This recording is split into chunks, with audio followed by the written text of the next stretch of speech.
Hello दोस्तों, कैसे हैं आप सभी। उम्मीद है बहुत अच्छे होंगे। बहुत लंबे अरसे बाद आज आपकी क्लास हो रही है। बहुत ज़्यादा नहीं, बस 5 मिनट आपकी चाहिए। 5 मिनट में आपके लिए मैं कुछ ऐसे टॉपिक लेके आऊँगी। डेली डेली 5 मिनट की क्लासेस में आपको बेस तैयार करूँगी। आप जन्म दर जानते हैं कि जन्म दर के एवरेज आप रट लेते हैं आंकड़े कि ये जन्म दर इस बार की है, 2021 की है, 25 की है, मतलब रट लेंगे आप। लेकिन क्या है वास्तविकता में जन्म दर कैसे निकालते हैं जन्म दर, वो भी आपको पता होना चाहिए। फार्मूला क्या है वो भी पता होना चाहिए। तो मैं 5 मिनट में कोशिश करूँगी कि आपको वो चीज़ें समझ में आए। बेसिक नॉलेज मैं आपको दूंगी।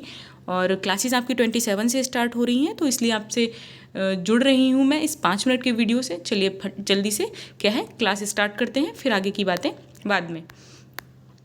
जन्म दर क्या होता है। जन्म दर देखते हैं। जन्म दर की के माप और जिसके द्वारा जनसंख्या समूहों की तुलनात्मक जनन क्षमता का पता लगाया जाता है। तो तुलनात्मक जनन क्षमता क्या होती है, तो इसके बारे में बात कर लेते हैं हम लोग। तुलनात्मक जनन क्षमता का मतलब होता है कि कोई समुदाय है उसमें तुलना की जाती है। जैसे पशु ही मान लीजिए, पशु होंगे तो उनकी भी तुलना की जा सकती है किसी दूसरे पशु से कि शेर की जनन क्षमता कम है, भेड़ी की ज़्यादा है। तो ये क्या है, एक तुलना की जा रही है दो समुदायों में उनकी जनन क्षमता के आधार पर। वैसे ही मनुष्यों में भी हो सकता है कि इंडिया में लोगों की जनन क्षमता कितनी है, अमेरिका में कितनी है, ऑस्ट्रेलिया में कितनी है।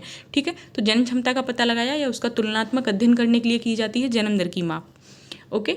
अधिकांशतः इसका प्रयोग जननांकी विश्लेषण में किया जाता है। जननांकी विश्लेषण का मतलब होता है जनसंख्या के जो आंकड़े होते हैं उनका विश्लेषण करने के लिए कि किस वर्ष कौन सी जनसंख्या, कहाँ की जनसंख्या अधिक रही है, कहाँ कम आई है। तो उन सब का विश्लेषण करने के लिए ही जनन क्षमता या जन्म दर का पता लगाया जाता है।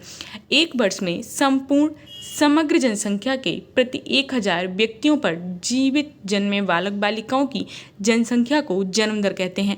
तो जो 1000 संपूर्ण यानी कि समग्र जितनी भी जनसंख्या है उस पर 1000 व्यक्ति, तो किसी 1000 व्यक्तियों को हम लोग काउंट करेंगे केवल 1000 व्यक्तियों में जो भी बच्चे जन्म लेते हैं उनकी बात होगी, जीवित जन्मे बच्चों की। अगर बच्चे जन्म लेने के कुछ समय बाद, कुछ समय उपरांत का मतलब है शैशवावस्था की अवधि, यानी कि 6 माह, मान लीजिए 20 दिन तो रहती है अवधि, लेकिन 2 वर्ष भी कहीं की मानी जाती है। तो इस दौरान मान लें बाल्यावस्था में भी अगर एक्सपायर हो जाता है, लेकिन उसको काउंट नहीं करेंगे। जन्म के समय वो अगर जीवित है तो उसको हम लोग क्या करेंगे, जन्म दर में मानेंगे। समग्र जनसंख्या का आकलन मध्य वर्ष सीमा यानी कि मिड ईयर मार्क के आधार पर किया जाता है। तो समग्र जनसंख्या, अब समझ लें ऊपर समग्र जनसंख्या जो वर्ड यूज हुआ है वो क्या है। तो जो मिड ईयर होता है, मिड ईयर का मतलब होता है 6 महीने के बीच की अवधि, जो एक वर्ष में 6 महीना पहले और 6 महीना बाद की जो अवधि होती है उसे बोलते हैं मिड ईयर मार्क। ठीक है, उस समय जो जनसंख्या होती है उसकी तुलना की जाती है। यही अशोधित जन्म दर होती है। अशोधित का मतलब होता है शुद्ध नहीं होती है। इसमें क्या है, संशोधन हम लोग कर सकते हैं, लेकिन अशोधित एकदम सत्यता नहीं होती है, क्योंकि 6 महीने पहले भी बच्चे अधिक जन्म ले सकते हैं, 6 महीने बाद बच्चे कम जन्म ले सकते हैं। तो ये अशोधित होती है क्योंकि यह बच्चा पैदा करने की आयु की जनसंख्या के अनुपात के अनुसार समायोजित नहीं होती है। तो मैंने यही आपको अभी समझाया कि क्या है, अनुपात बराबर नहीं हो सकता कि पहले के 6 महीने कम बच्चे जन्म लें तो बाद के 6 महीनों में भी कम बच्चे जन्म लेंगे, ऐसा कोई सत्य प्रमाण नहीं है। जन्म दर की गणना करने के लिए कई भिन्न तरीके हैं, जिनमें से एक सामान्य तरीका ये है। तो एक तरीका बताया गया है, इसमें नीचे एक फार्मूला दिया है। अशोधित जन्म दर को निम्न सूत्र द्वारा प्रकट किया जाता है। तो एक सूत्र दिया है, इस सूत्र को हम लोग देख लेते हैं।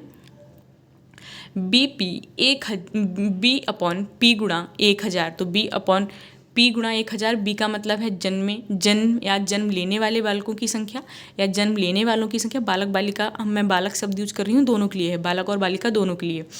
पी समग्र जनसंख्या, तो समग्र जनसंख्या मतलब मिड ईयर मार्क वाली जनसंख्या। ठीक है, उसकी बात हो रही है। जन्म दर को प्रभावित करने वाले प्रमुख कारक, तो अब हम लोग जन्म दर को प्रभावित करने वाले प्रमुख कारक भी देख लेते हैं कौन कौन से होते हैं।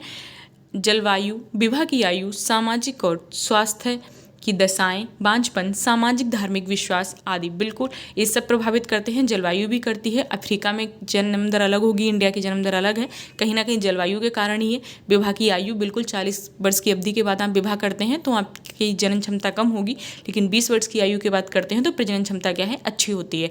सामाजिक एवं स्वास्थ्य की दशाएं, बिल्कुल अगर आप स्वस्थ हैं तो आपकी प्रजनन दर अच्छी होगी, अगर स्वास्थ्य खराब है तो ये नहीं मुमकिन है। बांझपन भी है, किसी समाज में ज़्यादा व्याप्त है, किसी समाज में कम है। सामाजिक धार्मिक विश्वास, बिल्कुल हर धर्म से जुड़े अपने अपने विश्वास होते हैं। कोई अधिक संतान उत्पत्ति पे विश्वास रखता है, कोई कम संतान उत्पत्ति पे। तो मेरा विश्वास था कि मैं आपको कुछ मिनटों में ही आपको जन्म दर समझा दूंगी। उम्मीद है आपको समझ में आया होगा जन्म दर क्या होती है।